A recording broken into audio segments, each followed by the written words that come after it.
안녕하세요. 오늘은 비절개로 얼굴 흉터나 깊은 주름을 재건하는 방법에 대해서 간단하게 설명드리겠습니다. 먼저 피부의 구성을 좀 알아야지 설명을 할 수 있는데, 피부는 그 외부에서 내부선으로 보면 가장 바깥쪽에 표피가 있고 진피가 있고 피하 지방, 근막, 인대, 근육 이런 식으로 깊이가 나뉘게 됩니다. 그림을 잠깐 보면은요, 이 그림 보시면은 이 짙은 부분이 표피입니다. 그리고 아래쪽에 덜 짙은 부분이 진피, 그리고 노란색 부분이 피하 조직, 이렇게 되어 있습니다. 흉터가 생기려면 일단은 진피 쪽까지 이 상처가 있어야지 흉터가 생깁니다. 표피는 재생이 돼서 흉터 생기지 않거든요. 이 흉터는 이렇게 튀어나온 경우도 있고 함몰된 경우도 있고 진피가 얇아지면서 함몰된 경우도 있고, 이렇게 진피 자체가 떨어져 나가버리는 경우, 그리고 또 흉터가 아래쪽에 이런 그 섬유 밴드가 이렇게 형성되면서, 특히 여드름 흉터 같은 경우에 이렇게 섬유 밴드가 형성되면서 함몰되어 있죠. 이런 섬유 밴드는 끊어줘야지 이게 흉터가 개선되죠. 그리고 흉터 조직이 이렇게 표피 쪽에만 있는 경우도 있습니다. 이게 문제가 되지 않습니다. 이런 경우가 가장 흔하고, 이런 경우가 문제가 되죠. 오늘 제가 설명드릴 부분이 이런 경우입니다. 다시 그림으로 다시 보면은 이렇게 여드름 흉터 같은 경우에 이런 부분은 섬유 밴드를 이렇게 끊어줘야 됩니다. 이런 때는 이제 니들 바늘로 이렇게 끊어줄 수가 있습니다. 비절개로. 그리고 이렇게 꺼져 있는 경우에는, 이 섬유 밴드가 없는 경우에는 다행히 꺼져 있는 부분에다가 피하 지방이 아니라 얇아진 진피 부분에다가 콜라겐 같은 더마 피를 넣어서 이걸 평평하게 만들어줄 수도 있죠. 과다하게 쓰게 되면 또 진피가 피부 개사가 올 수도 있습니다. 그리고 애초에 이제 흉터가 주름 방향과 이렇게 수직이 되거나 이런 경우에는 일단은 수술이 필요합니다. 수술하려고 하면 이만큼의 피부를 떼내야 됩니다. 이런 1cm 정도의 주름의 직각 방향 흉터가 있다고 하면 주름 방향을 한 3cm가량 이렇게 찢어서 동합해야 됩니다.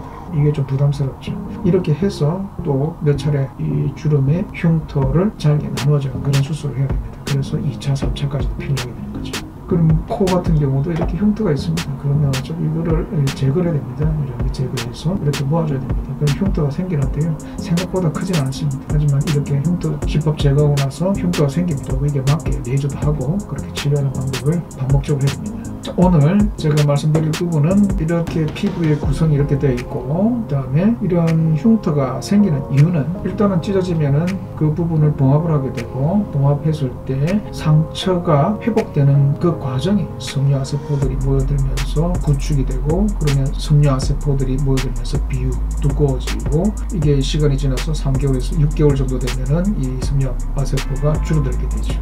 그러면서 시간이 지나면 또 이게 위축이 발생합니다.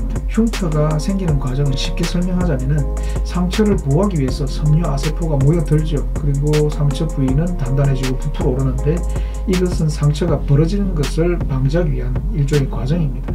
이게 한 3개월에서 6개월 정도 걸리는데요, 이 사이에 긴장이 완화되지 않으면은 꿈에는 수술한 부위가 함몰되게 됩니다. 그래서 그 수술도 중요하지만 수술 후 관리가 상당히 중요하죠. 긴장을 완화시켜줘야 되는 겁니다.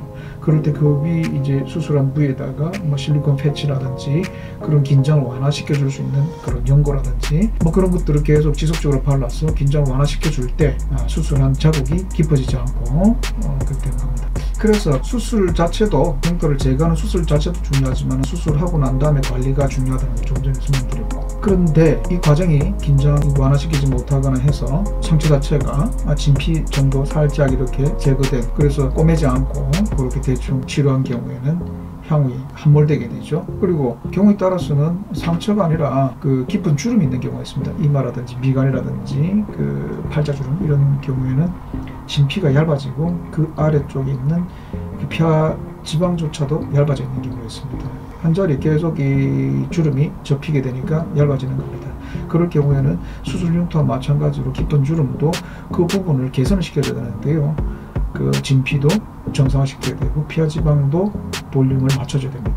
그렇게 할 때 그 필요하다면 신경 차단돼야 되고, 필요하다면 그 표면에 다시 함몰되지 못하도록 패치를 붙인다거나 그렇게 해서 긴장을 완화시켜줘야 됩니다. 그러면서 한 3개월 정도 유지가 될 때 그게 어느 정도 복원이 되게 되는 겁니다. 예, 그리고 흉터가 이미 얼굴에 그런 흉터, 칼자국이라든지 성형수술 흉터라든지 그런 이미 생긴 경우에는 그거가 바로 복원될 수 있을지 검사를 해봐야 됩니다. 초음파를 검사해보면 진피 두께라든지 피하 조직의 두께 양을 알 수 있습니다. 그러면 어떤 정도의 시술을 해야 되는지 결정이 나는데요. 이미 흉터가 되어 있는데 다시 이렇게 절개해서 흉터 제거, 성형수술을 할 수도 있고, 수술 자체가 이제 부담스러울 경우에는 비절개로 복원할 수 있는 방법이 있는데요.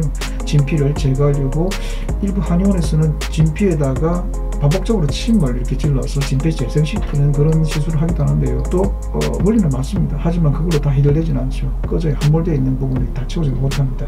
그래서 그 부분에다가 뭐 프락셀 레이저라든지 침을 지른다든지 아니면은 뭐 피하 박리를 한다든지 거기다 필러를 넣는다든지 뭐 진피를 이식하고 뭐 레이저를 쏘고 여러 가지 방법이 있지만 본원에서는 그 비절개로 코다 주사 그리고 플라즈마 팡팡 주사, SF 패치 등을 이용해서 피하 조직, 진피와 피하 조직을 복원하고 긴장을 완화시켜 가지고 부작용을 최소화하면서 회복 기간을 단축시키는 그런 방법을 적용하고 있습니다.